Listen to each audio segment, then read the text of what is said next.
What's up everyone, welcome back to the channel. Today I've got something a bit different and exciting to unbox. It's the AceGamer Aurora Generation control. This video is sponsored by AceGamer, but as always I will give you my honest thought. Let's open the box together and see what this little controller can do. Alright, let's get right into the box. So here what we got. First of all, you have the controller itself. We'll talk about the design in just a second. A USB-C cable. You're also getting the 2.4 GHz wireless dongle. And finally, a small user manual that shows how to connect via Bluetooth or wireless. It's a pretty clean package, no extra fluff, just what you need to get started. Now let's take a look at the controller. The design actually surprised me. It's got the black finish and the grip feels really good in the hand. The texture on the back gives it a bit of grip without feeling too rough. The plastic is matte, so you don't have to worry about fingerprint everywhere. It feels lightweight, around 215 grams, but it still feels solid. Not cheap or hollow, which is nice for a controller at this price point. The buttons have a soft click, and the joystick, which are all effect by the way, feels super smooth. That means they're anti-drift, which is great if you had issues with joystick drift in the past. Now let's talk about feature. Let's quickly go over some of the key features of this controller. First of all, you got the all effect joystick, precise, no drift, and built to last. Double linear motor inside of for vibration, so it's great for immersive gameplay, especially in racing and shooting games. Programmable back button, you're getting an M1 and M2. It's customizable depending on your game style. And there's even a switch to lock those back buttons if you don't want to press them by accident. Super useful if you're switching between game type. The controller also have a trigger travel switch, so you can shorten the trigger pull for faster response in FPS game or go full range, for an example, for a racing game. The ABXY button and D-pad use membrane switches, so they're soft to press, more like a classic console feel.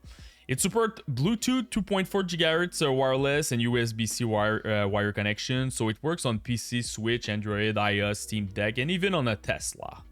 And for battery, we're looking at 1000 mAh battery that gives around 10 to 12 hours of playtime on a single charge. That's honestly a strong list of features, especially considering the price point of $29. So far, I'm actually impressed. For the price, you're getting a lot of feature you're normally only find in the controller that costs double or even triple the price. I already ran some quick tests with Forza Horizon 5 and honestly, the experience was really good. The controller connects easily with no lag or disconnect. The joysticks are super responsive and I was able to do micro adjustment while driving, which is super important in a racing game. When you're trying to hold a line through a corner or make a tiny steering correction, the stick reacts immediately with no dead zone issue. That's a big win for a budget controller. Also, the vibration from the motor felt pretty good, not too strong, not too weak. It actually added a bit of realism when I hit bumps and went off-road. The buttons are a bit softer because they're using membrane switches for the ABXY and D-pad, but honestly it still feels really comfortable when using it.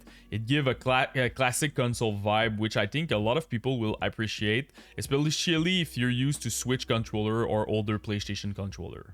Another thing I noticed, the back buttons are really well placed. They're easy to reach, but not so sensitive that I accidentally hit them.